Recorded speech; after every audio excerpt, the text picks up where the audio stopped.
He shall preserve thy soul. The Lord shall preserve thy going out and thy coming in from this time forth and even forevermore. Amen. Amen. Shema Yashrala, hail Israel.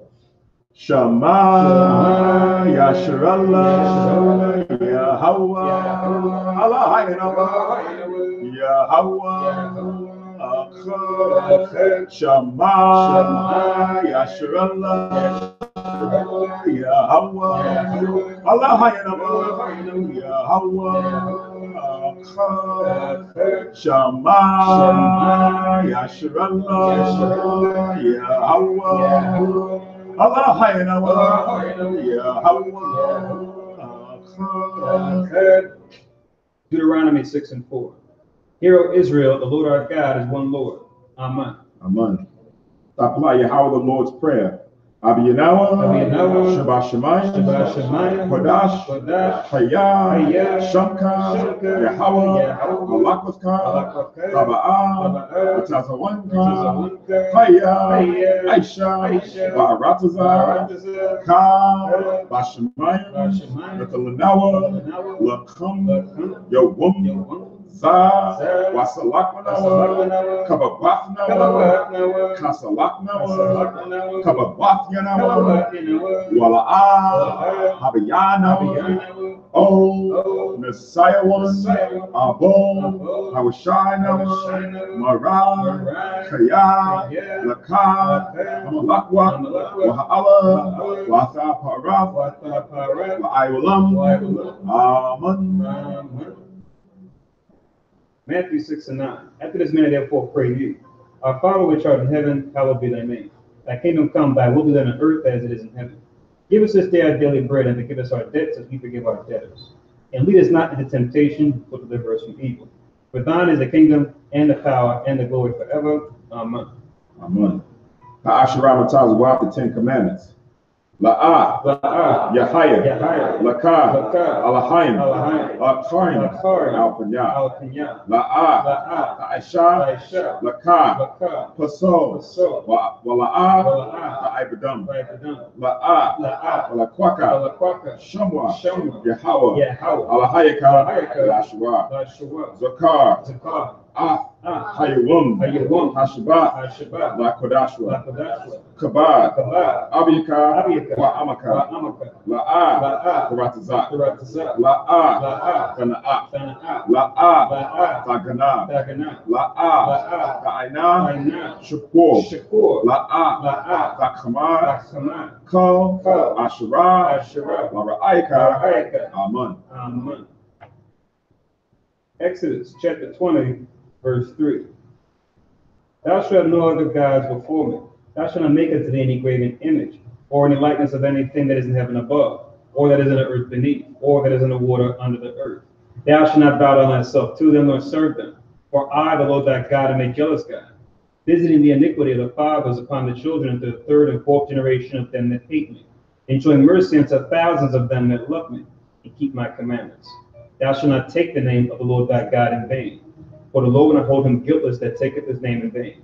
Remember the Sabbath day to keep it holy. 6 days shalt thou labor and do all thy work. But the seventh day is the Sabbath of the Lord thy God. In it thou shalt not do any work. Thou, nor thy son, nor thy daughter, thy manservant, nor thy maidservant, nor thy cattle, nor thy stranger that is within thy gates. For in 6 days the Lord made heaven and earth, the sea, and all that in it is, and rested the seventh day. Wherefore the Lord blessed the Sabbath day and hallowed it. Honor thy father and thy mother, that thy days may be long upon the land which the Lord thy God giveth thee. Thou shalt not kill, thou shalt not commit adultery, thou shalt not steal, thou shalt not bear false witness against thy neighbor, thou shalt not covet thy neighbor's house, thou shalt not covet thy neighbor's wife, nor his manservant, nor his maidservant, nor his ox, nor his ass, nor anything that is thy neighbor's. Amen. Amen. Yeshua, be seated.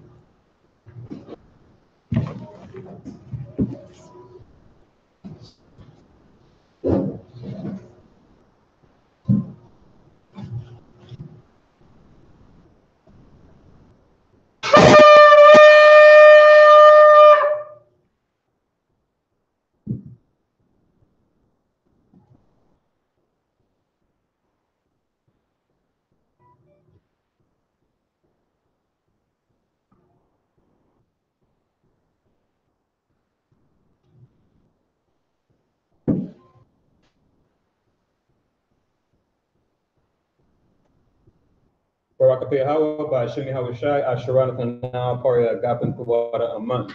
La Yahweh by Hashem Yahweh Shai, Yashar Allah.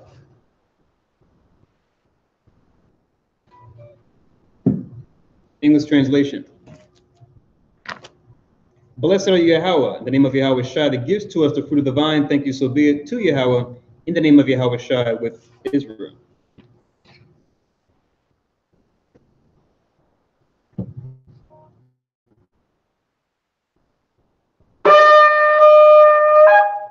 I model upon you while you're Jerusalem, stand and face Jerusalem.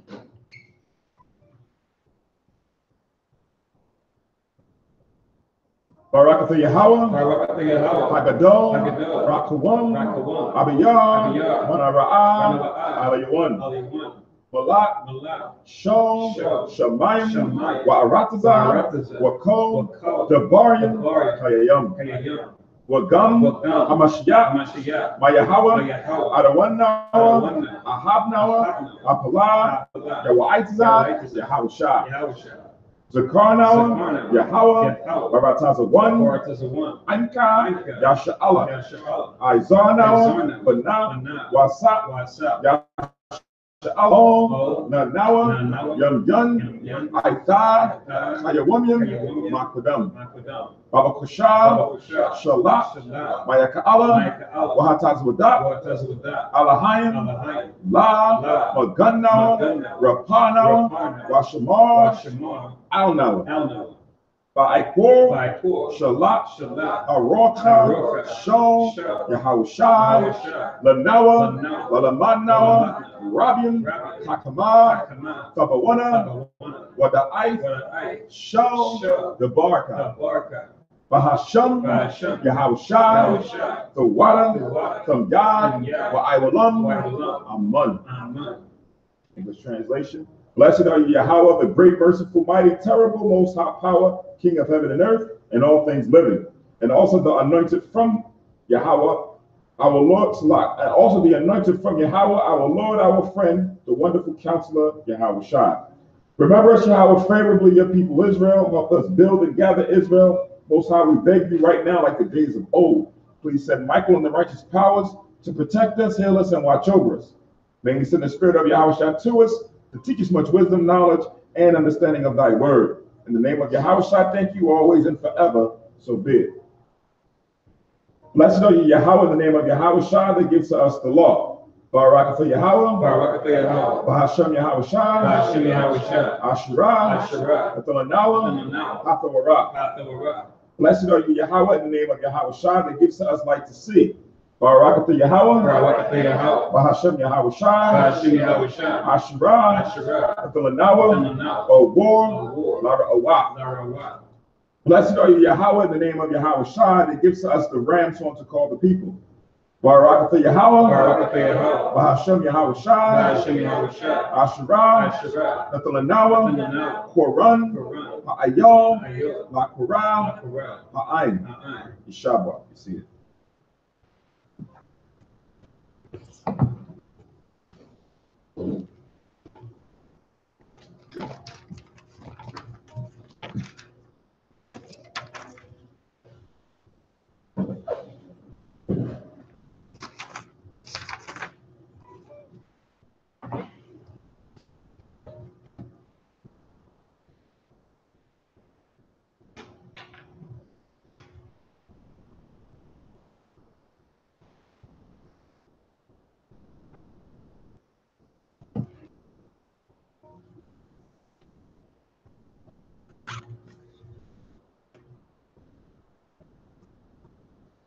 Right. Shalom, Yasha Allah. Happy Feast of the First Fruits, which is the Most High's holy day, feast day that he's given to us as a memorial for the times that when he brought us up out of Egypt and he promised us the land of Canaan, which became the land of Israel. And he blessed us with a land that was fertile, that would be able to bring forth sustenance and produce and fruit that was going to be able to feed the nation of Israel. And in tune, the Most High said the first fruits or the first parts of our crops of our harvest that was going to come forth was supposed to be dedicated or consecrated to the Most High, weighed before the Lord in order for us to have an accepted, plenteous harvest for the remaining of the year. So on this day, we're going to come together. It's a feast that we're going to feast, but before we get to the physical feasting, we're going to get to spiritual feasting and the understanding behind this feast day that we're in today. All right. So again, this is Hayash Kanas, the Congregation of Israel, for those who are new that's watching online for the first time, located in Philadelphia and Germantown Avenue. And we're going to continue with the Sabbath service. This is myself as priest or Kahan Samat, and this is priest or Kahan Nabiyah, and we'll be presiding over the service. So we're going to get started. We're going to go right into Leviticus, the 23rd chapter.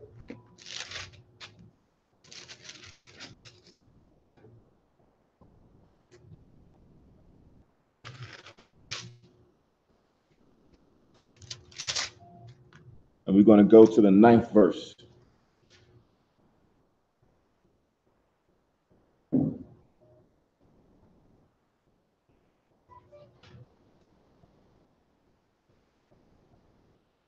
So Leviticus 23 and 9.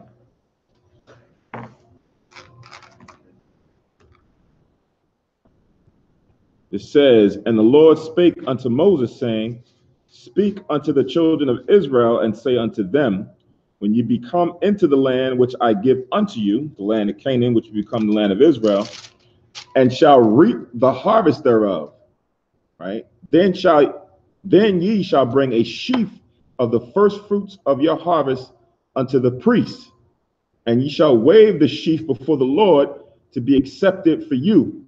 On the morrow after the Sabbath, the priest shall wave it, right? So now when we pay attention to the details of the scriptures, so now we see now a significant point has to happen. The harvest season comes in. And as soon as you go to now start reaping the harvest, that sheaf of the first has to be taken and then presented to the priest, right? To be accepted of it by the Most High. Now that priest is going to take that sheaf. It says here on the 11th verse, the second precept, on the morrow after the Sabbath, the priest shall wave it. So the 7th day Sabbath happens when Saturday comes and the sun sets, which is now going to the first day of the week. That's when the priest is going to wave it, right? Now, this is where we get into that conversation, that topic of, so now here is the commemorating or the beginning of when we start to understand how we keep it. So there's sometimes confusion on or discussions about this here is a Sabbath day or a day in which we come and congregate together, right? I know, Gabar, you questioned it, and it's been discussed many years ago and years before that of, is this a time in which all Israel is supposed to come together and keep a holy day or a Sabbath day and honor what we're reading here? Well, the Most High is very specific in telling us when we're supposed to come together and how we're supposed to come together, right? So as I read it again, verse 10, speak unto the children of Israel and say unto them, when ye become into the land which I give unto you, and ye shall reap the harvest thereof, then ye shall bring a sheaf of the first fruits of your harvest unto the priest. And he, the priest, shall wave the sheaf before Yahweh to be accepted for you. On the morrow after the Sabbath, the priest shall wave it. So these are things that now have to transpire.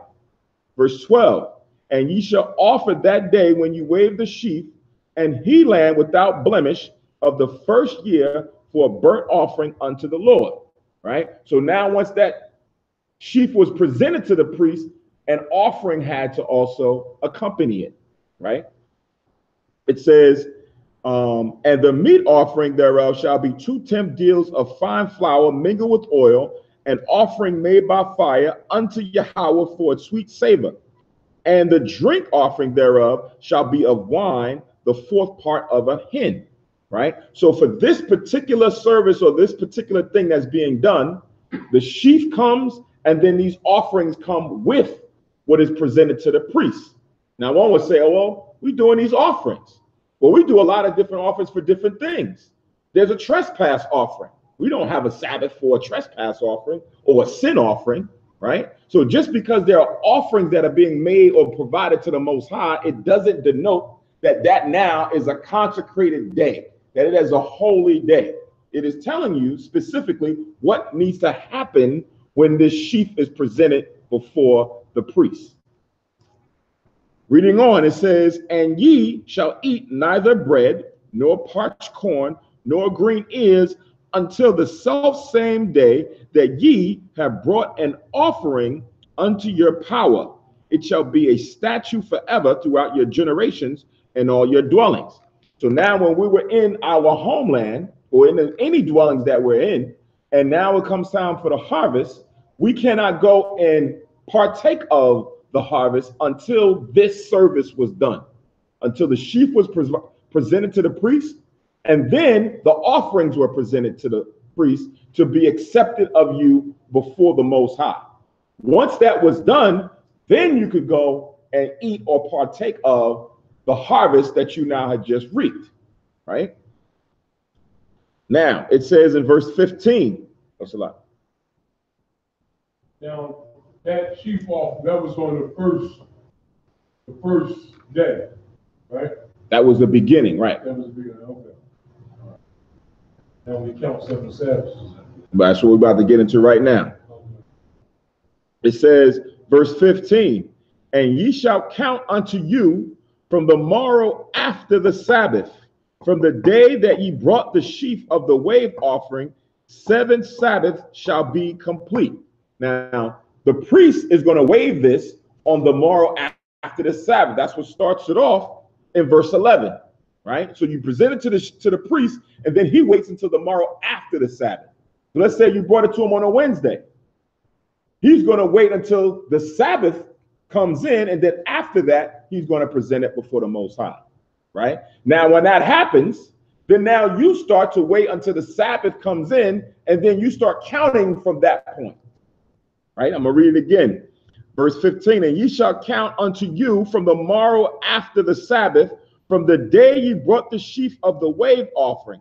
7 Sabbaths shall be complete, right? So once that priest waved it on the morrow after the Sabbath, now you come around and you start counting. All right, here's 1 Sabbath, here's 2 Sabbaths, here's 3 Sabbaths, 4 Sabbaths, right? So if you remember your multiplication when you was in elementary school, 7 days, that's the first week. The second week's 14 days. Third week, 21 days. Fourth week, 28 days, so forth and so on. It gets until it gets to the 7th Sabbath, which is how many days? 49, right? 49 days have transpired after you counted all those Sabbaths. So then it says, verse 16, even unto the morrow after the Sabbath shall you number 50 days. So you got to the Sabbath day, and then you got to count 1 extra day, the morrow after the Sabbath. And now you come to the 50th day, right? It says, and ye shall offer a new meat offering unto Yahweh. So then after that, now here comes another offering, right? It says, ye shall bring out of your habitation 2 wave loaves of 2 tenth deals. They shall be of fine flour. They shall be baking with leaven. They are of the first fruits unto Yahweh. So now this is now still in the ordinance, in the ceremony of the first fruits as it pertains to the offerings that have to be presented to the priests.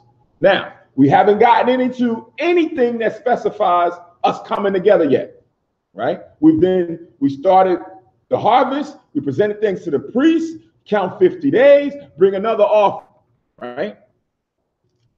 It says in verse 18, and ye shall offer with the bread 7 lambs without blemish of the first year, and 1 young bullock, and 2 rams. They shall be for a burnt offering unto Yahweh, with their meat offering and their drink offering, even an offering made by fire of sweet savor unto the Lord. Verse 19, then ye shall sacrifice 1 kid of the goats for a sin offering, and 2 lambs of the first year for a sacrifice of peace offerings. And the priest shall wave them with the bread of the first fruits for a wave offering before Yahweh, with the 2 lambs, and they shall be holy. They shall be holy to Yahweh for the priests, right? Because as we mentioned during the Sabbath service, when it comes to certain offerings, the priest would eat it, right? When you go into the wave and the heave offerings, we know that the priest would eat certain portions of that was definitely for them. Ornus was saying that this is what a portion was for them to consume. It says now in verse 21, and ye shall proclaim on the self same day that it may be an holy convocation unto you. Ye shall do no servile work therein. It shall be a statute forever in all your dwellings throughout your generations. So on the self same day, when you bring these offerings to the priest, which is what? On the 50th day, right? When you bring this before the priest, ye shall now proclaim that to be a holy convocation when no servile work is supposed to be done, right? This is the ordinance throughout your generations. Verse 22, it says, and when you reap the harvest of your land, so now as you're dealing with the actual harvest itself, it says, thou shalt not make clean riddance of the corners of thy field when thou reapest, neither shalt thou gather any gleaning of thy harvest. Thou shalt leave them unto the poor and to the stranger. I am Yahweh, your power, right? So there's a verse that tells you that the Most High says there's going to always be poor in the midst of Israel, right? Back then in those times, it was going to always be that class of those who had riches or had more wealth and those who didn't have. Even during the time of Yahushua, there was the woman who was poor, but doing to the offering and to the collection all that she had, which was the 2 mites. So here the Lord has found a way in order to feed and take care of those who are less fortunate by saying those who have land, crops, harvesting, and they go to now reap the harvest, don't take or do a clean riddance of the whole land. That's what you'll see right now. They got the machines and they'll go through the whole field and reap the whole thing. Whereas now you got people walking around in the streets that's looking for food in garbage cans, right? They can go to those areas if it's left for them and go and feed and eat to their heart's desire, right? Because it's going to be purposely left for them. So the Most High had that in the law that those who were the farmers or the husbandmen that was tilling to the land made sure that they left provisions for the poor or the stranger so that they can be able to satisfy themselves as well with food. Verse 25. A lot. No, that was it. Come on, that was it. Stopped at 22. So I read from Leviticus chapter 23, verses 9 all the way to 22.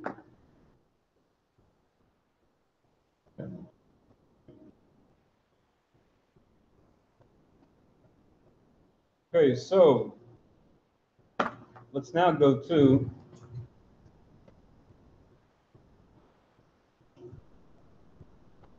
Deuteronomy. Deuteronomy chapter 16, which we know in Deuteronomy, which means second law, right? As you find many things the Most High repeated there that he already said before in the previous books of the books of Moses. Deuteronomy chapter 16, and we'll start from verse 9 there as well. But we won't read as far down, we'll only read down to verse 12, and then we'll take a jump. So first go to Deuteronomy chapter 16 in verse 9.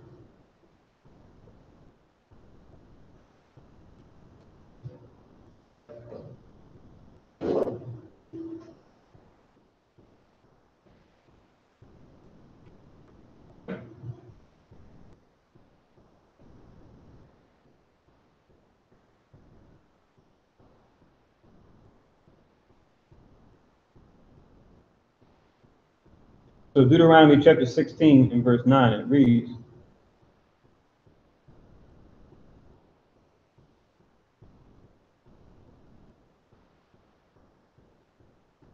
"7 weeks shalt thou number unto thee, beginning to number the 7 weeks from such time as thou beginnest to put the sickle to the corn." Right? So same thing we're talking about here, same thing we read about in Leviticus. Going into the major high holidays where, as you read in the scriptures, all men were required to appear. 7 weeks thou shalt number unto thee. When it says corn here, don't be taken back by this. It's It's not necessarily just talking about corn per se when you read Hebrew. They use the word corn. It was talking about a number of crops. When you read the scriptures, it talks about how when it comes to the Feast of Firstfruits, the focus is on measuring the wheat harvest, right? Looking to when the wheat harvest begins. And even today, North America, you can even look this up. Similar to how we use the enemy, they'll study the heavens as well and use it for their own purpose, but they'll track certain things we can even use for righteousness' sake. Just like they'll observe the new moon and the phases and use that to know what time of year we're in. Even when it comes to the harvest, we can even use their research and statistics to look at when harvest seasons begin and end. And what you find is, at least in North America, you'll find it mainly in Arkansas and in Kansas. You'll find wheat growth, not just there, but you'll find that it starts there and it grows the most. And they have crop progress every so often where you can look and see, okay, how much sorghum is growing and what stage is that? Or how much rice is growing in North America and which stage is it at? Also, you can see the stage of winter and spring wheat, right? And is here doing the winter wheats if you're looking at the wheat that's been planted during the winter season, right? Going into the spring season, which is when it'll actually be harvested. Let me get it back in focus. So yeah, like I was saying, when you look at the winter wheat that's planted in the winter, what you tend to find is the harvesting begins in North America, mainly in Arkansas, as well as in Kansas, the most. Typically around the third week of May, give or take. Sometimes it can come in a little bit before the third week of May, sometimes a little bit after.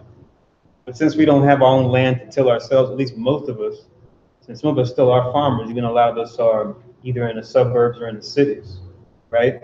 In the first world where most of us have been taken captive, we begin counting those 7 weeks around that time frame, right? Like I said, we can't do it, to the fullest extent because we're not in our land, we're not growing our own crops. It was much easier to do it then.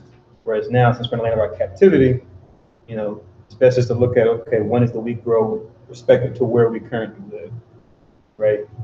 And my thinking is that other brothers and sisters in other places besides North America would have a similar process, right? Wherever they may have been scattered to, right? Look to the wheat harvest either in their land or the land closest to them that actually grows wheat. It's a pretty profitable crop. So 7 weeks shall thou number unto thee. Begin to number the 7 weeks from such time as thou beginnest to put the sickle to the corn, or the beginning of the harvesting, right? Which is the last phase. You look at the crop reports. So before that, it's harvested. They say it's headed. So it's going into the fruit of the wheat, so to speak, right? When it begins to come out from the stalk that it grew from. So once it heads, and enough of it heads gets to around 100%, that's when the harvesting begins. Verse 10, Thou shalt keep the feast of weeks unto Yahweh thy power, with the tribute of a freewill offering of thine hand, which thou shalt give unto Yahweh thy power, according as Yahweh thy power hath blessed thee. Right? So a tribute of freewill offering is supposed to be given unto the Most High, right? Something that we're supposed to willingly do. Right? It shouldn't be a thing of, okay, we know certain laws, certain sacrifices are required, right? And they're used for consecration, right? Start setting something aside to make it sacred, right? Other ones are used for what they call expiation for sin, right? And you have other ones that are considered like a communal type of offering, where you just want to show your appreciation to the Most High. And you go into the free will offering. Free will offering fell into that category. Something that was voluntary, based on the brothers and sisters wanted to set it forth and give it unto Yahweh. So it's not a thing of, okay, this is required. This is you need to use this because of some sort of sin that you did, like a sin or a trespass offering. This is something that's of your own free will, something in your own heart. We will give this during the time of the weeks. It only makes sense because we're to show our appreciation to Yahweh, because it's only because of him that we're even successful when it comes to our harvest season anyway, or whatever that we're growing. It's because of him that we even have a harvest, right? And without it, like we were talking about in the Sabbath service earlier, we'd be in a tough spot because no food, What happens if you don't have any food? You or your animals that you may use, right? Food yourself, or to carry burdens, or to till your land. Right? Things can get really bad. And we know that's something that we can see now in these last days and times, and we'll see more of. As Christ prophesied to the disciples, telling us even now in these times that what? You shall have famines, pestilences, earthquakes in diverse places. So we're going to see famines, we're going to see more of them increase. You know, we may not feel it directly, but we will feel it more and more, especially when it comes to countries where they're in high demand for certain food products, certain commodities. So reading on, it says in verse 11, thou shalt rejoice before Yahweh your power, thou and thy son and thy daughter and thy manservant and thy maidservant. But it sounds like when we do the Ten Commandments, right? Keep the Sabbath. Going through the list of everybody that would be in your household, right? That could potentially be in your household. And the Levite that's within thy gates, and the stranger, and the fatherless, and the widow. So this list is a little bit longer. It mentions the Levite, right? Which, you know, when it comes to Levi, they were consecrated unto the Lord, right? Hence their name, meaning joined in the Hebrew. It says, and the stranger, which what? Could be a heathen, but we know strangers also refer to the children of Israel that may not a plot of land native to their family. They may have lived somewhere else, right? And may not be able to tie it into or connect themselves with a family who's in the land of Israel, who grew up there, whose whose children grew up there. They're still our people, so we're going to make sure that what they can partake as well as the Most High sets forth in the law. It says, in the fatherless and the widows, so those without fathers, right? And the widow, right? Those without husbands or husbands who have died, right? Who those folks would be in a tougher spot as well, right? To not have a family to lean on when it comes to the offering.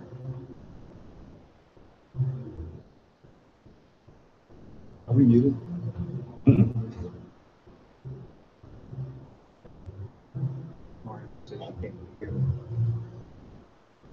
Maybe because too far away. Okay. So I'm a little bit closer to the phone now, so hopefully you can hear me now. Salaki, apologies. So as I was saying, this High Holy, the Feast of Firstfruits, is supposed to be something that we do before the Lord, where we give something of our own free will unto Him, right? As we follow also what the law says concerning the Feast of Weeks, and also going into the rejoicing that should take place, right? Of very low muffled sound still coming. Testing. Can you hear, Mariam?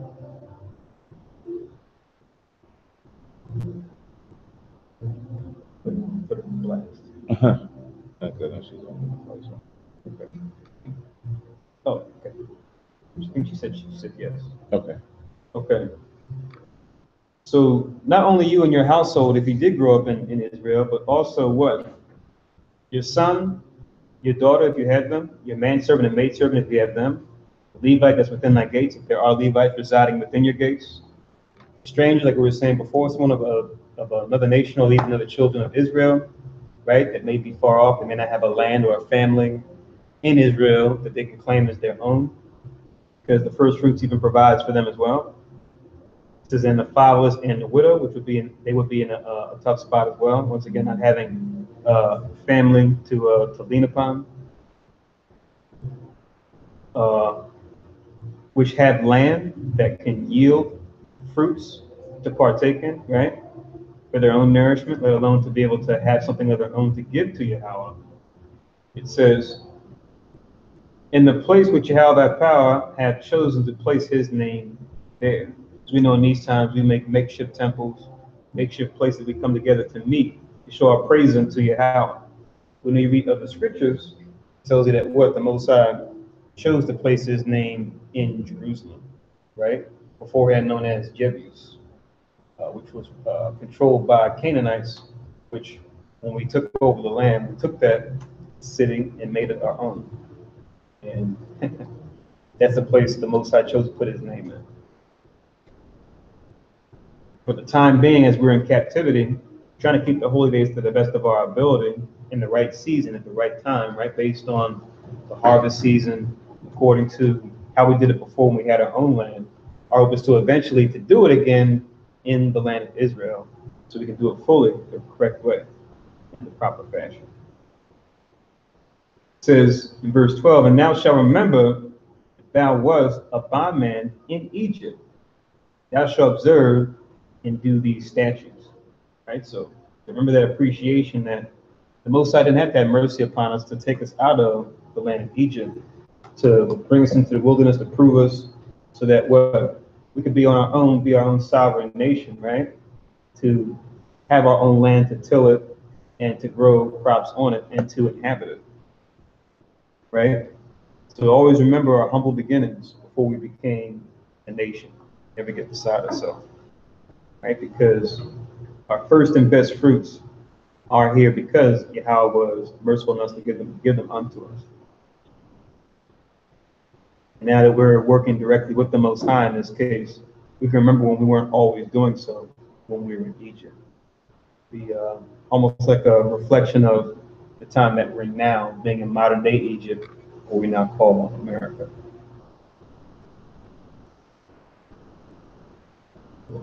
Yeah. So we'll stay right there in that chapter and jump down to verse 16, where it says, 3 times in a year shall all thy males appear before the Lord thy power in the place which he shall choose, in the feast of unleavened bread, and in the feast of weeks, and in the feast of tabernacles, and they shall not appear before the Lord empty. Right? So I'll just add this on to what you were just reading. But we were talking about this before the service as far as for why the Most High specifies males must appear, right?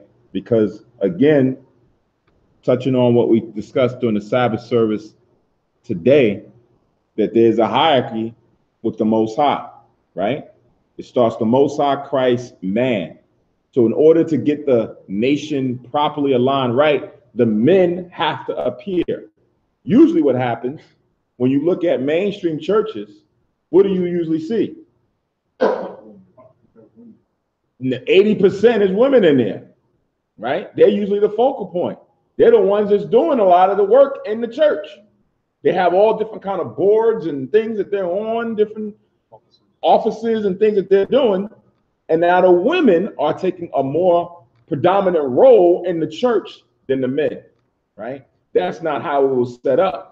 Because back here in the beginning, in the tabernacle, it was all men. The men took the predominant role. So with that hierarchy, it now has to be still set that now men must appear. Because if you don't specify, then they're just going to be lax, and then women are going to be coming up, and then they're going to be wanting to be taking those same type roles. So the men said, the Most High said, all males must appear, right? Then you have what the Most High, when you understand the law and understand the circumstances placed upon women, where women can't always appear before the Most High as frequently as men can because of their menstrual, right? So if the Most High put that law and obligated all women to appear, so if the feast happened during the time of a woman's cycle, they will say, well, hold on, the law says I'm supposed to appear, I have to appear. It's a high holy day, right? Because we know high holy days supersede other ordinances that we normally keep on the Sabbath day. Like we're not supposed to cook, but on the feast day it says you can cook, right? So they would think that you can appear, but they are unclean and you cannot defile the Most High's holy day. So they now have to sparingly appear on these holy days, barring when they're unclean, right? Where men, we have more provisions where we can control what certain things. Either it's going to be death, like you've gone to a funeral, that will keep you from going there. And even in that, you would now use wisdom to say, well, if it's not something that's very close to me, someone who I find as near and dear, a family member or someone who's had an integral part in my life, maybe I will go and, fellowship with the family, but may not have to be around the dead body that's going to keep me 7 days away from attending the feast day, right? So there's different things that a man can take provisions of, whereas a woman, she has no control over that, right? So the Most High says all males must appear before the Lord and not appear empty. But now we're going to go to Deuteronomy 26. Deuteronomy 26 and 1.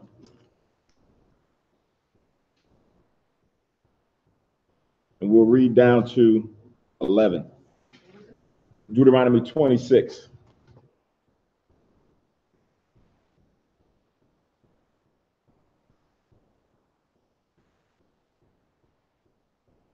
So it says, and it shall be, when thou art come in unto the land which the Lord thy power giveth thee for an inheritance, and possess it, and dwellest therein, that thou shalt take of the first of all the fruit of the earth, which thou shalt bring of thy land, that the Lord thy God gave thee, in a basket, and shall go unto the place which the Lord thy power shall choose to place his name in, place his name there, which was Jerusalem.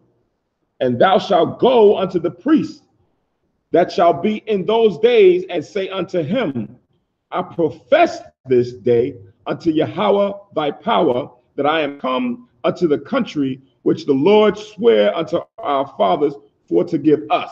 Right? So it's like when we read during the Passover, and we're keeping, it says, if someone asks you why you're keeping this ordinance, right? And then the Most High gave Moses the information which to give to the newer or the younger generation. This is why we're keeping this ordinance, because there's history behind it. Here's the same thing now being done for the first fruits, right? So now it says, when you come in the land, take up to the priest the first of thy fruit to the priest, and then say these things. So I'm gonna read again verse 3. And thou shalt go unto the priest that shall be in those days, and say unto him, I profess this day unto the Lord thy power, that I am come unto the country which the Lord sware unto our fathers for to give us. And the priest shall take the basket out of thine hand, and set it down before the altar of Yahweh thy power. And thou shalt speak and say before the Lord thy God, a Syrian ready to perish was my father, and he went down into Egypt, and sojourned there with a few, and became there a nation great, mighty, and populous. So who is it talking about when it says a Syrian ready to perish was my father? Who is it talking about in verse 5 when it says a Syrian ready to perish was my father?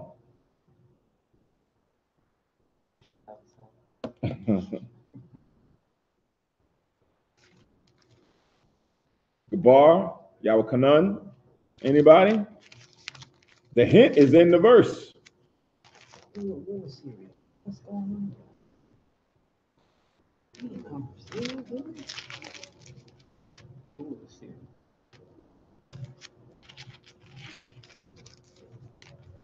Remember, who's this speaking? This is the children of Israel, right? Speaking during the time when they're bringing their first fruits to the priest, right? So now it says, a Syrian ready to perish was my father.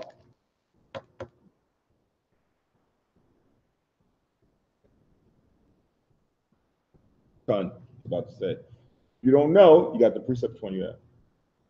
You got Genesis, I got one in Hosea. All right, so here's a precept to go with this verse. Goes first. All right, so you can link this verse with Genesis 28 and 5. Genesis 28 and 5. And it reads, and Isaac sent away Jacob, and he went to Padan Aram, unto Laban, son of Bethuel the Syrian, the brother of Rebekah, Jacob and Esau's mother.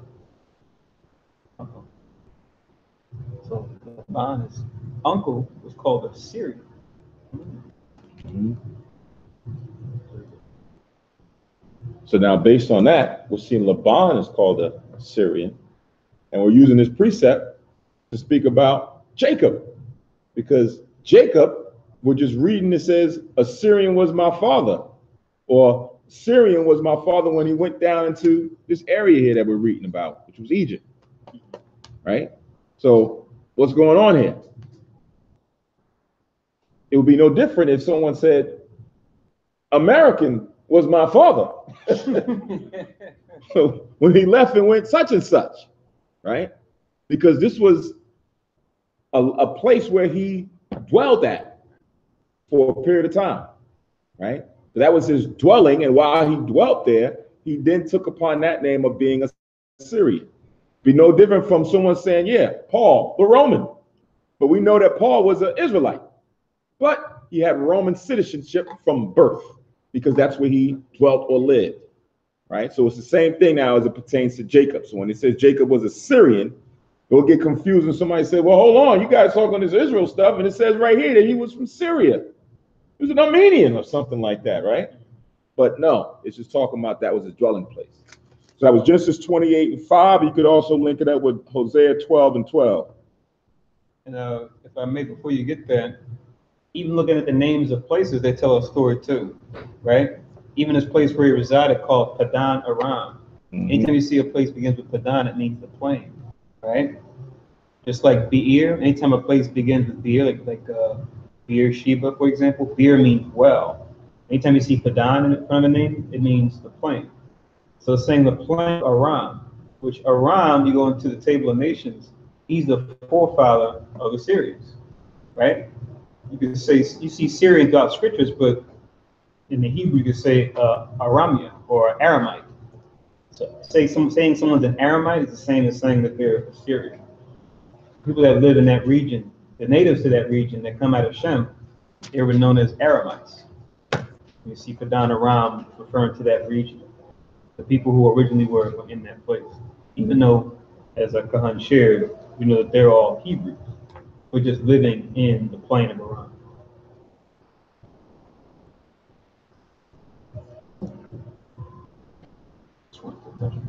Done. So you can read it, and here in Hosea 12:12, it says, and Jacob fled into the country of Syria, and Israel served for a wife, and for a wife he kept sheep. And by a prophet, the Lord brought Israel out of Egypt and brought a prophet, and by a prophet he was preserved, right?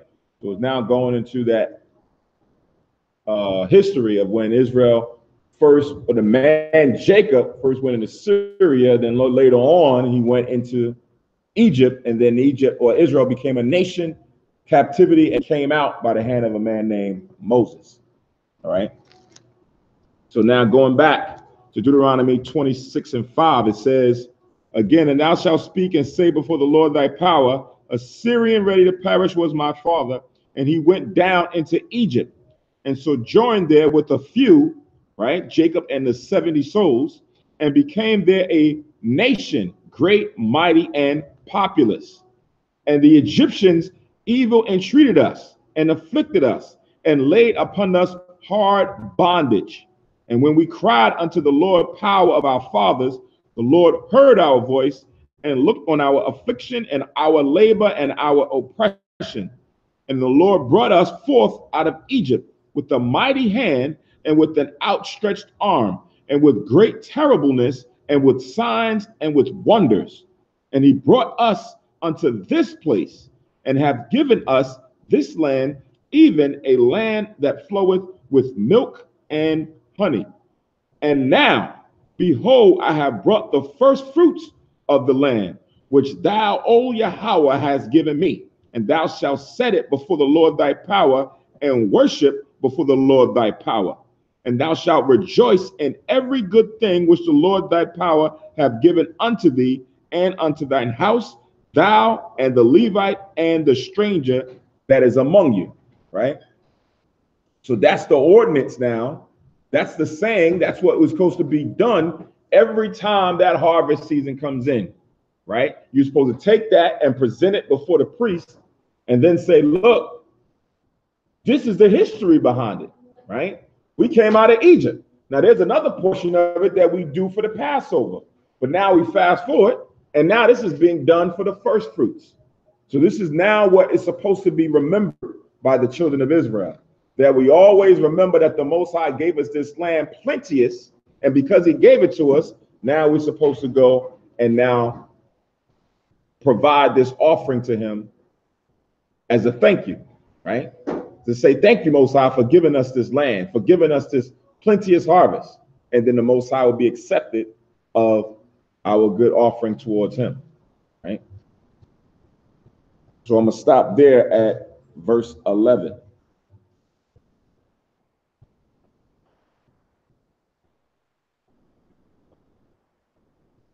Deuteronomy 26, 1 to 11. Yeah.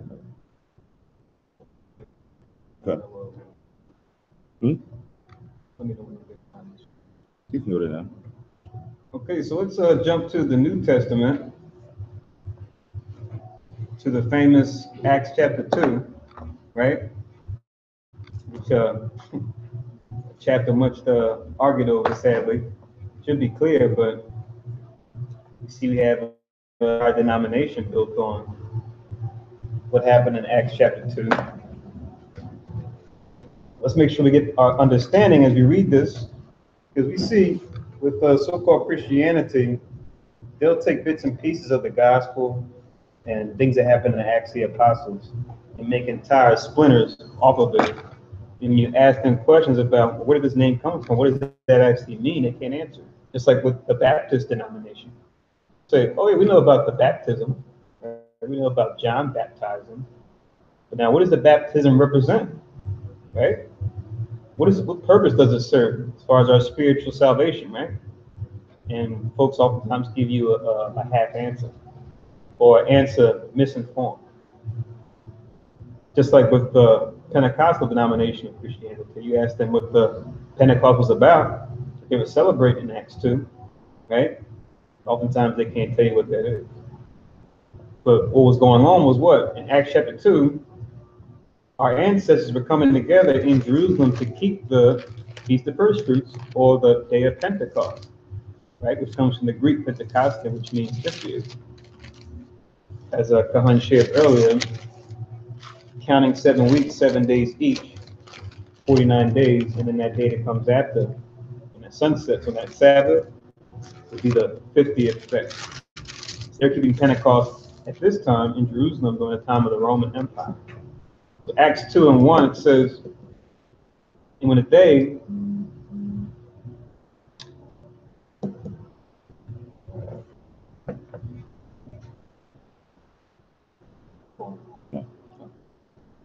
So Acts chapter 2 and verse 1, it begins, and when the day of Pentecost was fully come, they were all with one accord in one place.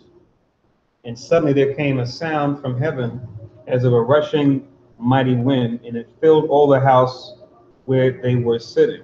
And there appeared unto them cloven tongues like as of fire, and it sat upon each of them. And they were all filled with the Holy Ghost and began to speak with other tongues as the Spirit gave them utterance.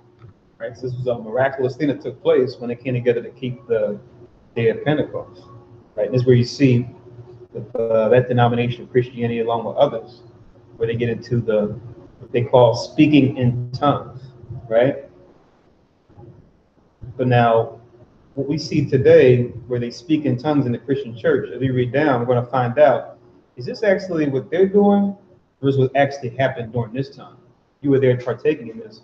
Would it actually be the same thing as what we see now when our brothers and sisters are in that denomination along with other churches, claiming that they're speaking in tongues and that they have the quote-unquote Holy Ghost on them? So reading on in verse 5, and they were dwelling at Jerusalem Jews, devout men out of every nation under heaven. Why every nation under heaven? Because according to the curse, if we didn't keep the commandments, the Most High would scatter us amongst all nations, right? So even at that time we were scattered, not as much as we are now, but we were even scattered then because we had been through a couple captivities, right? Currently going through the Roman one, Greek one before that, the Medo-Persian one before that, the Babylonian one before that, right? So every time we came back to Israel, every time we came back to Israel to reestablish things, you still had some of us scattered in different pockets of the Middle East and along the Mediterranean, and parts of even going up to Europe. So it says, verse 6, here's the key. Now, when this was noised abroad, the multitude came together and were confounded because that every man heard them speak in his own language. Right? So the word tongue, we know one of the definitions for tongue just means language, meaning what? They understood people who came from a distance away, who came from a different region, but they understood them in their own language. That's why it says, as you read down, and they were all amazed and marveled, saying one to another, Behold, are not all these which speak Galileans? And how hear we every man in our own tongue wherein we were born? So we have to understand the miracle that was taking place here. It wasn't just someone speaking gibberish and saying, oh, the Spirit's going to tell me what it means, right? When they say that, we always, we don't like to imitate it, but, the boom shakalaka stuff that they do, right? Boom shakalaka, right? All that stuff. But now it's telling you here, they heard every man speaking their own tongue wherein they were born. Meaning what? They weren't baby doing baby talk, right? No. They were speaking languages that they spoke since they were young, that their family taught them, right? Whatever that language may have been. So what actually happened was, to bring it to today, it's like your native language is French. And then you meet a brother whose native language is Mandarin Chinese. When he speaks Mandarin Chinese to you, you understand it the same way you would understand your native French. Same way you speak French back, and he understands it like as if he would understand his native Mandarin Chinese, right? That was the miracle that was going on there. Kind of like when you see the UN come together, they put those earplugs in. So when someone's on a lectern speaking about whatever whatever they need to speak to, whatever that meeting was for, you have the other ambassadors from different countries with the earplug, and they got software now that does this, but still, we're still trying to work out the kinks. So have some interpreters that are in booths behind that know two languages. They hear the person that's speaking, and then they'll translate in that language so that the ambassador or representatives can understand what's being said in the lectern in that different language, right? The Most High, He just put the Spirit on them to where they didn't even need a translator, right? Even if they weren't familiar with more than one language, they just understood each other as if it was the language that they were familiar with. That's the miracle that took place. So anyone claiming to speak with tongues, you want to check them and have them read down and go, what's going on here? And truly show them or give them the sense and cause them to understand the reading. They have eyes to see, ears to hear, and heart to understand what's actually taking place here, right? And just as a backup to what we're reading here, Paul even talks about this in 1 Corinthians 14. 1 Corinthians chapter 14.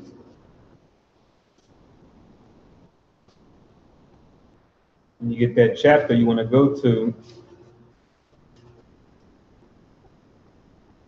verse 26, and I'll read down to 28. Connect that with Acts chapter 2, 1, I think I stopped at 8, right? Tongue.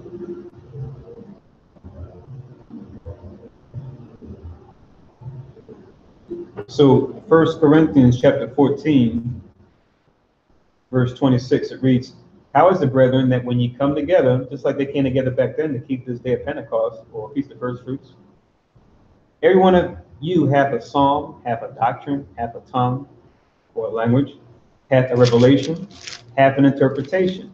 Let all things be done unto edifying. Right? Nothing wrong with showing what the Most High has shown you. But the point being is not to show off or to be like, yeah, look what I know, look what the Most High showed me. No, whatever your gift is, whatever insight that you have, let it be done unto edify, meaning what?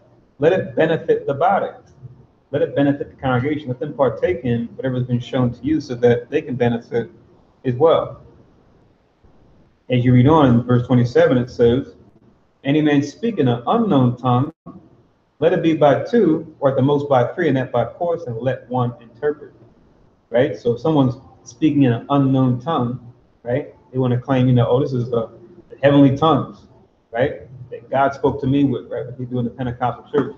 You make that differentiation and go, well, what actually happened in Acts chapter 2, it was tongues they spoke in word and were born. It wasn't some alleged heavenly tongue that nobody knew about, right? Otherwise, it would have said that. Because it clarifies what the other tongues were. right? So once again, any man speak in an unknown tongue, let it be by two or at the most by three, and that by course, and let one interpret. So make sure the congregation is on the same page. You're not just talking over their head, right? I think in the Catholic Church, right, they have where the priest, they'll speak in Latin, right? And then they'll give the translation, right? Or they should give the translation in English. That's why anytime we do Hebrew prayers or read something in Hebrew, we give the English explanation.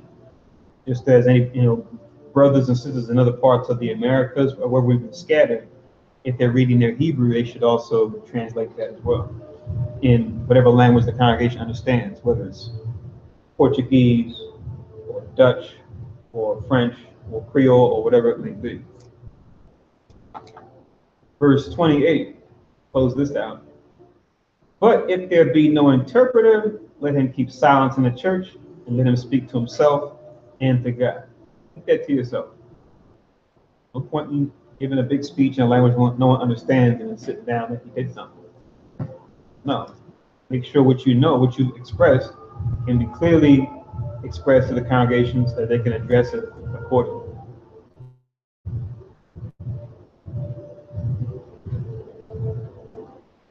Yeah, it's always good to read what happened in Acts 2 during this time of year, during the day of Pentecost, to see that great work that the Most High did for us, and that great miracle that He wrought during that time, and also the scripture used along with many others in Acts to show that even though we were under the grace of Christ, as He had died, rose from the grave, and went back to the Father, we were still coming together to keep the high holy days under that mercy through Christ. It wasn't just, oh, okay, I can believe on Christ and then just keep whatever else or follow the idol worship of the Romans. No, they were still keeping the high holy days. They were still keeping the Sabbath.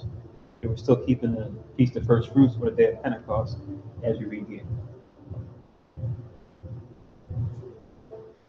So in line with that, what we just read in Acts, the 2nd chapter, I'm going to jump to the Apocrypha and read Tobit, the 2nd chapter. Right?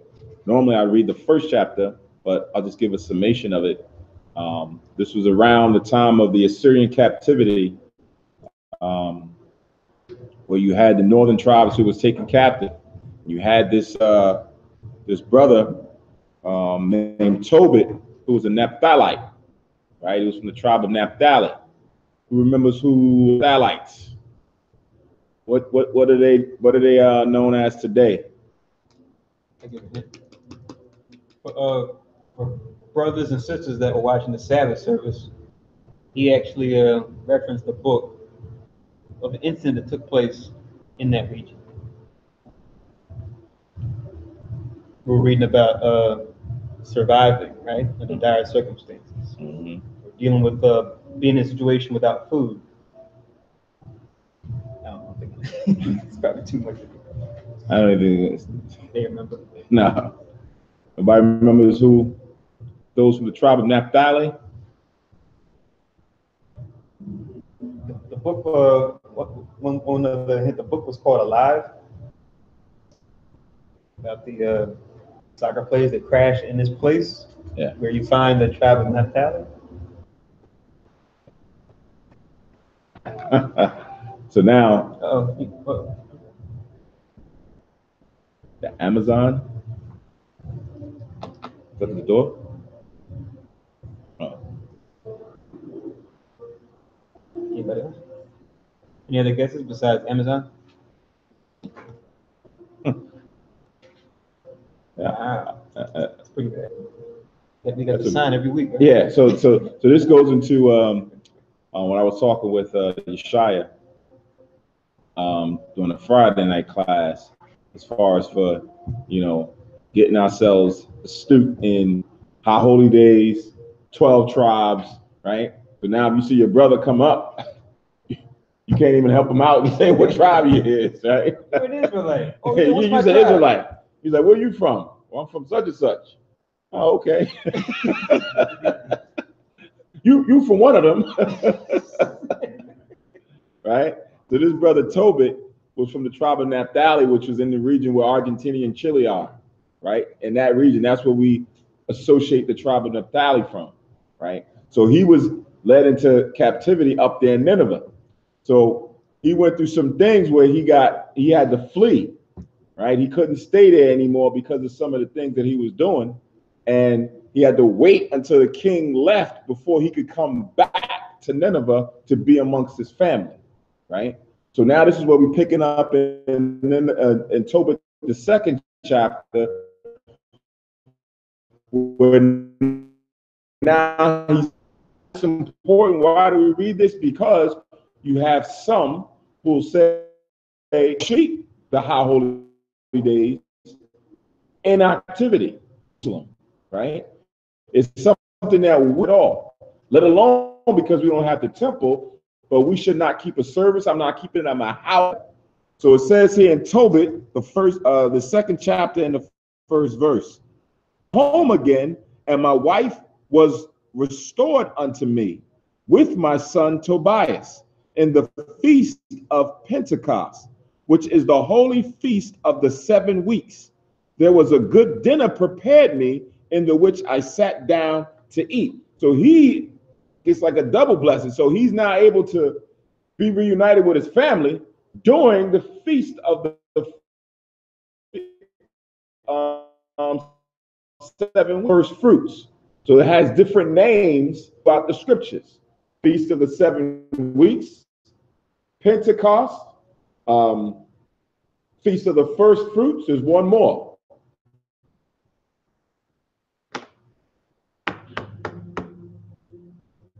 Say again. Harvest. Feast of the harvest, right? When you read in Exodus. Yes, she just texted me. It's me. Inaudible.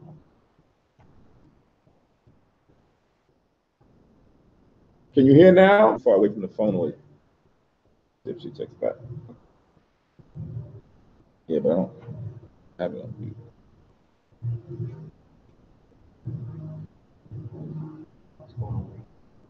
Yeah, or that service. Remember, we had problems with it this past week. Dial-in. So it might be the number itself. Yeah, yeah, something maybe going on. So again, going back to Tobit, the second chapter, he was now being reunited with his family during the High Holy Day, right, which we're in right now, which is the Feast of the Pentecost. It says in verse 2, when I saw abundance of meat, this was the dinner prepared for him. So we even bring this out for those who are not able to physically attend, right? We're especially living in a day in technology where you got people in New York, people in Atlanta, people in Florida, right? People in Ohio, different places that they dial in, but they're not physically here to keep it. So they can still keep it in their homes. And now we're linked together by way of a teleconference line. They can still hear the things that's going on in the service, or they can watch on the live stream and still partake in fellowship with us as we're doing the service. So it says, and when I saw an abundance of meat, I said to my son, go and bring what poor man soever thou shalt find out of thy brethren, who was mindful of the Lord, and lo, I tarry for thee. So he saw a surplus. So he didn't want to be gluttonous to say, oh man, all this is just for me, right? It's just me and my son and my wife here, but it's enough for like 4 or 5 of us. So I'm just going to save it up for later on. He was like, no, go find another brother who's poor and bring him in. But he has to be mindful of the Most High, because you don't want to have him partaking of the sacrifice or the offering on the feast day, and he's not mindful of anything about the Most High, let alone what the feast day means. Right? So this is a good example of when we speak about high holy days and somebody says, well, I want to bring somebody to the feast day. Well, is he mindful of the Most High? Does he know what he's coming to? So then he'll come here, or she'll come here and just be sitting here, just like, man, they sit up there talking about, I don't even care about this stuff. I'm just waiting to eat. Right? I'm just waiting to get me a plate. Well, that misses the whole point of why this person is being brought here on the Most High's day, because they're not mindful of him. It says, but he came again and said, Father, one of our nation is strangled and is cast out in the marketplace. So as he's going to look for somebody, he finds that somebody is now being slain and left out there in the streets. So it says, then before I had tasted of any meat, I started up and took him up into a room unto the going down of the sun. Then I returned and washed myself and ate my meat in heaviness, right? So now all this is going on the holy day, right? So if you read up in the first chapter, you see that Tobit was a real noble and righteous man. So these things should not be a surprise to his character of the things that he's doing. So it says again, verse 6, remembering that prophecy of Amos, as he said, your feast shall be turned into mourning and all your mirth into lamentation. So this is supposed to be a joyous occasion, right? The feast days or the holy days are supposed to be joyous, happy. But now, according to the prophecies the Most High gave, when you read in Amos, the 8th chapter and the 10th verse, this is what Tobit is quoting from.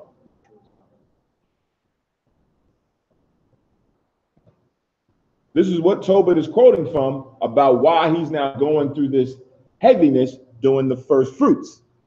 It says, verse 7, therefore I wept, and after the going down of the sun, I went and made a grave and buried him. But my neighbors mocked me and said, this man is not yet afraid to be put to death for this matter, who fled away.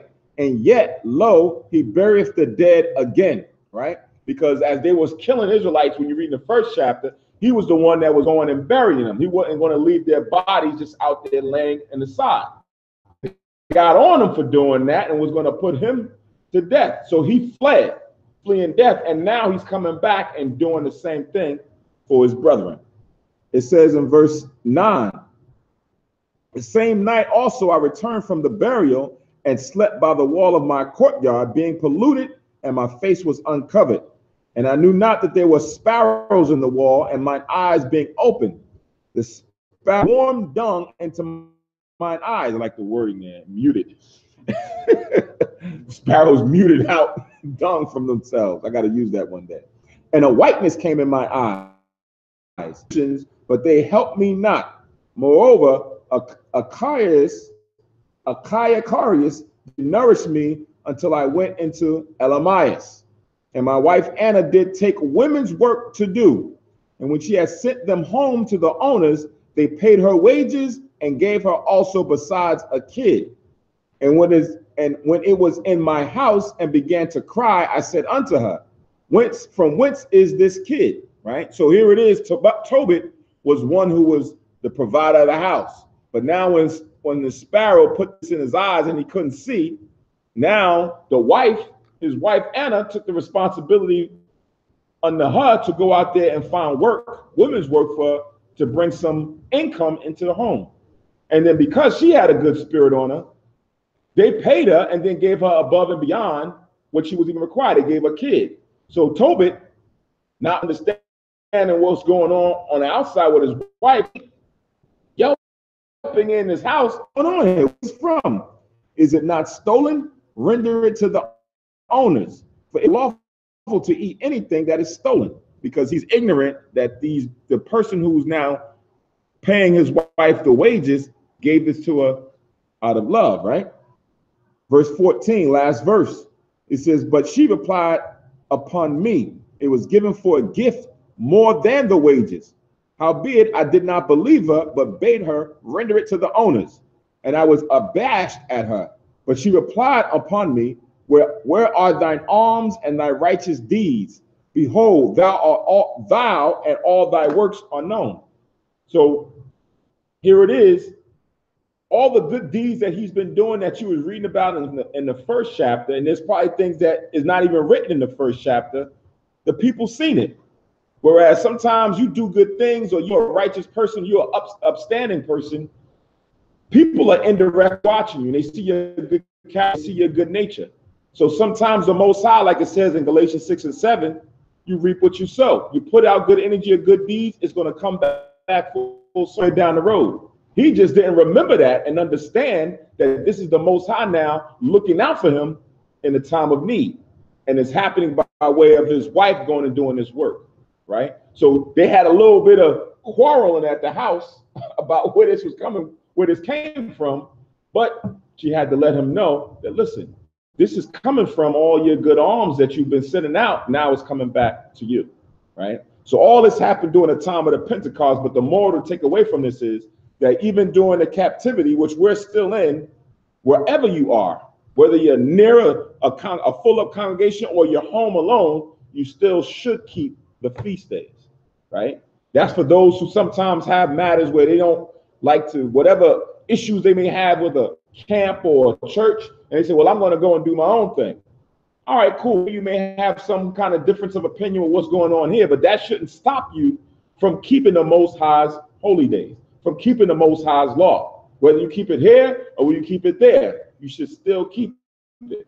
Because usually what happens when someone leaves, they stop keeping it, right? They go somewhere else, they stop keeping everything that they learned, which makes everything now pretty much a sham. It's like, well, why was you doing it? Was it just because it was cool to be here? Or was it because you had a love for the Most High to keep his word? And that will endure and go on wherever you are, right?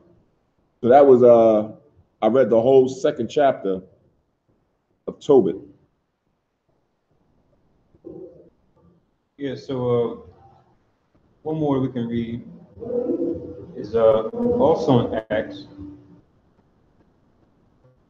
This is in Acts chapter 20.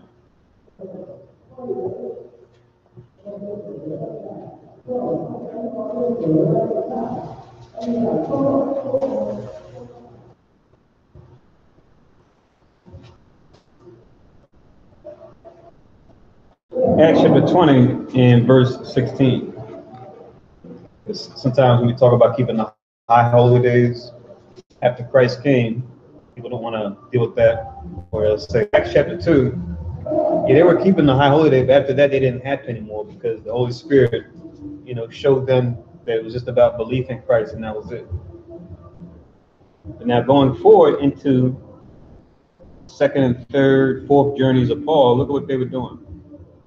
Acts chapter 20 and verse 16, it says, this is going into, I think this was Paul's third journey, if not fourth. Acts chapter 20 and verse 16. It says, for Paul had determined to sail by Ephesus. We had a church going there by the time. Because he would not spend the time in Asia. For he hasted, if it were possible for him to be at Jerusalem the day of Pentecost. So Paul in his ministries pushing the word of Christ out there. Another example of in the record, as it's called, the Acts of the Apostles, him still keeping the day of Pentecost holy and making an effort to do so. Once again, if the Christians said, oh, we just deal with the faith of Christ and those high holidays, we don't worry about those anymore. That's not what I see here.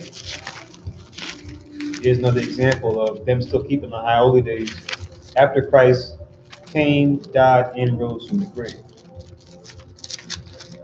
You don't want to believe Christ, which you should, which he said, one jot or one tittle shall no wise pass from the law. Look at what the apostles actually did. Look at their actions. They were keeping the high holy days. So you want to call yourself Christian, don't do it if you're not doing what they actually did. Say it's just something else. Say you believe something else. Con. So now I go to Romans, the 8th chapter. Romans, the 8th chapter and the 18th verse. And this will be our last scripture. I wanted to do 7 scriptures for the feast. This will be the 7th. So Romans, the 8th chapter and the 18th verse. I'll read all the way down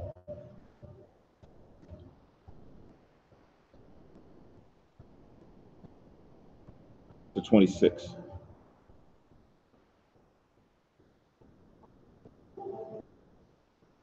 So Romans 8 and 18 says, for I reckon that the sufferings of this present time are not worthy to be compared with the glory which shall be revealed in us, right?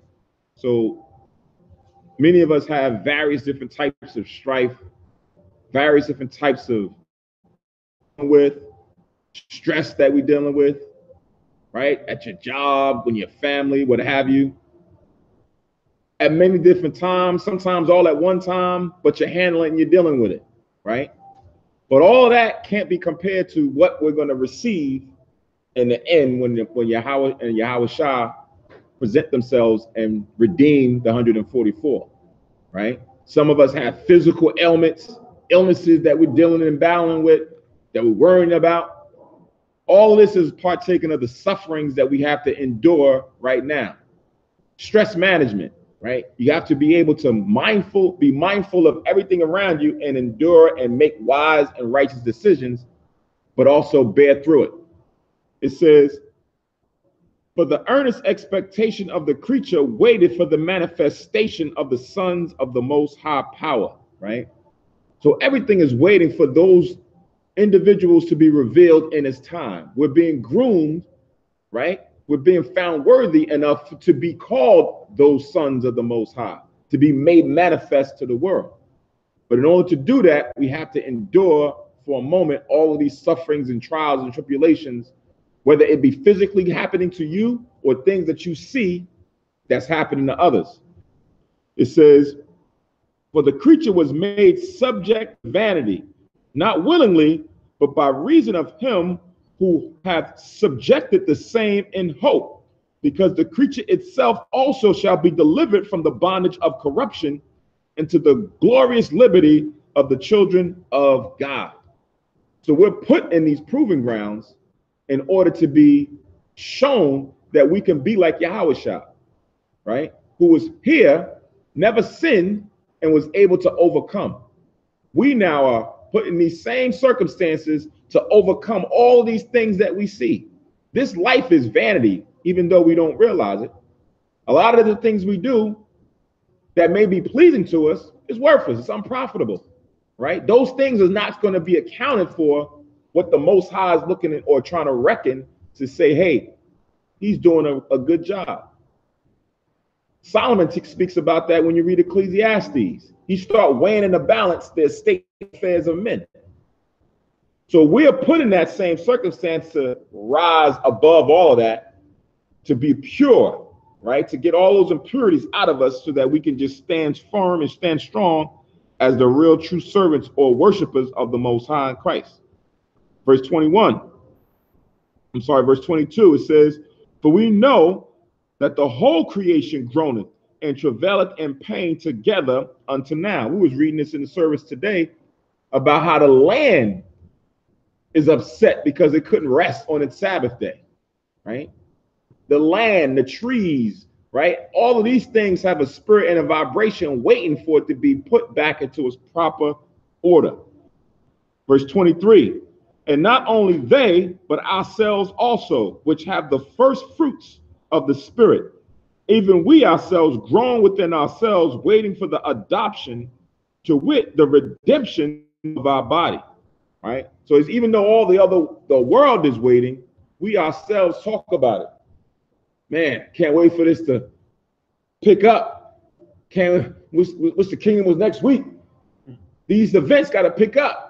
Sometimes you say it verbally, and sometimes you just say within your mind, within your spirit, because of the things that's going on, right?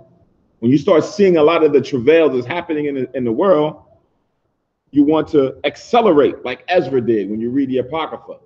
He wanted things to accelerate at a rapid pace so we can get to the kingdom. But we're the ones that have been privileged enough to receive the first fruits of the Spirit, being the wisest men or the wisest women on earth, even though it doesn't appear that way. We'll look base. We'll look at, who is this guy? What do they think they know, right? Verse 24, for we are saved by hope, but hope that is seen is not hope. For what a man seeth, why does he yet hope for? So that's what's keeping us going. The hope that we have. That's what keeps us keeping these holy days. Remembering the Sabbaths. Remembering, even if you slip and fall, the guilt that sets in for you to repent and try to get better. Do better, right? Because of that hope that we know the Most High has promised us that we'll make it to the end. Verse 25, but if we hope for that which we see not, then do we hope, then do we with patience wait for it. Likewise, the Spirit also helpeth our infirmities. So the Most High will send the angels to come help us with the things that we have going on. It says, for we know not what we should pray for as we ought. So sometimes when you looking for help from the Most High, or you're needing that extra push or needing that extra thing to help you get over, sometimes in your communication with the Most High, the words may not come out in the fashion that it should, or the thing that you're asking for may not even be included in what you're saying. But the Spirit itself knows what you need. The Most High knows what you need. So it says, for we know not what we should pray for as we ought or as we should, but the Spirit itself make an intercession for us with groanings which cannot be uttered. Right? So the Lord has the angels as your guide, as your confidant, as your spokesperson, right? As your interpreter. It's like you're saying one thing, but I know what you mean. I know I'm going to go and take this prayer, because it's the angels that present the prayers of the saints before the altar of the Most High. So as they come, they understand what you need and what you meant, right? It may not have come out the right way, or it may not have come out at all, but they know. So the Most High has these guides and these true archangels watching over us to help us, right? To guard us, to protect us, to inspire us, to heal us, right? All this is done for those who are part of the first fruits of the Spirit. You just don't want to lose or fall out of the first fruits of the Spirit, right? So you want to keep doing the things that's necessary in order for us to remember and never forget the Most High. All right. So we'll stop there. There's tons of other scriptures. Most High's will, maybe we'll touch on them during the classes in the upcoming week. But we'll want to stop here and pause so that we can partake in the feasting of the first fruits, so that we can enjoy as well as learn and fellowship with one another, right? So hopefully everybody who is watching or will watch later on receives this understanding. If not, if there's questions, again, like I always say, make sure you bring it up in the classes during the week so that you can have the full understanding of the Most High. Say again. That was Romans 8, 18 down to 26.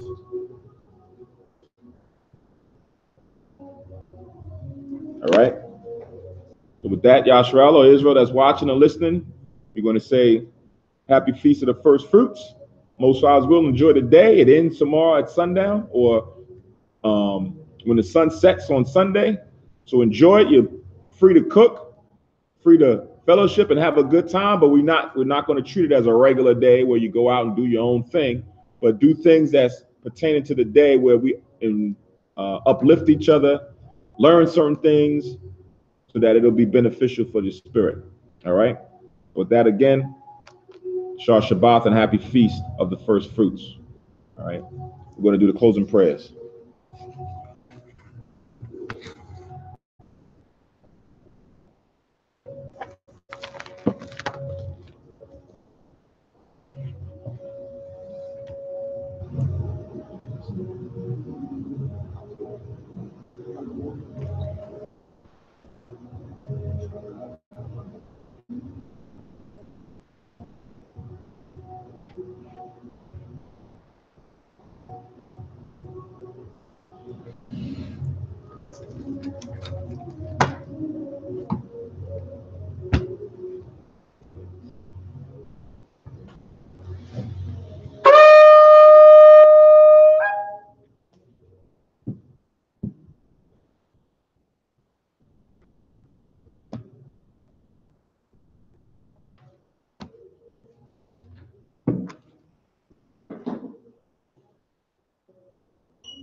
Barakatah Yahweh, Ba'ashim Yahushai, Asherat Nanal Parya, Gapan Tuwada Aman.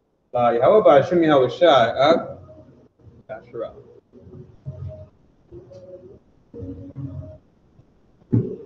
English translation.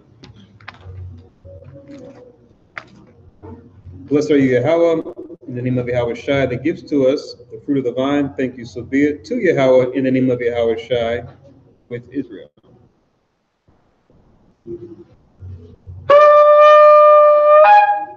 And Madhu upon you, Jerusalem, stand and face Jerusalem.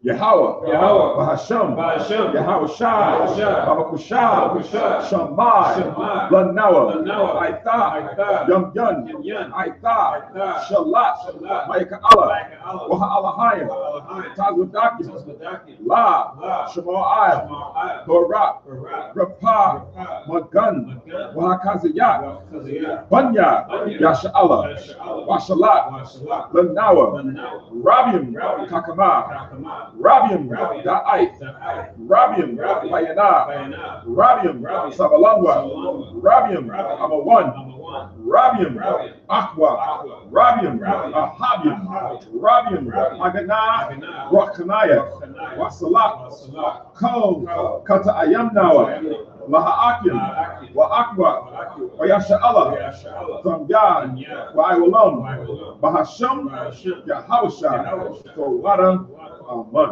Amen. English translation. Yahweh, in the name of Yahweh Shai, or the Most High, in the name of Christ, pleases to us now, right now. Send Michael and the righteous powers or angels to watch over, bless, heal, protect, and make strong the children of Israel. And send to us much wisdom, much knowledge, much understanding, much patience, much faith, much brotherhood, much love, much spiritual protection. And forgive all our sins for the brothers and sisters and Israel always and forever. In the name of Yahweh Shai, thank you. So read it. Corner prayer. Yahweh, Yahweh, Bahasham, Bahasham, Yahweh Shai, Yahweh Shai, Raknawa, Raknawa, Wayasha'Allah, Yasha'Allah, Wabat Yasaparim, Bakia Safari, Shema, Shema, Yasharallah, Yahweh, Allah Hainawa, Yahweh. English translation. Yahweh, in the name of Yahweh Shai, bless us in Israel and the house of books or the schools. Deuteronomy 6:4, hear, O Israel, the Lord our power is one power. Bless us for the food.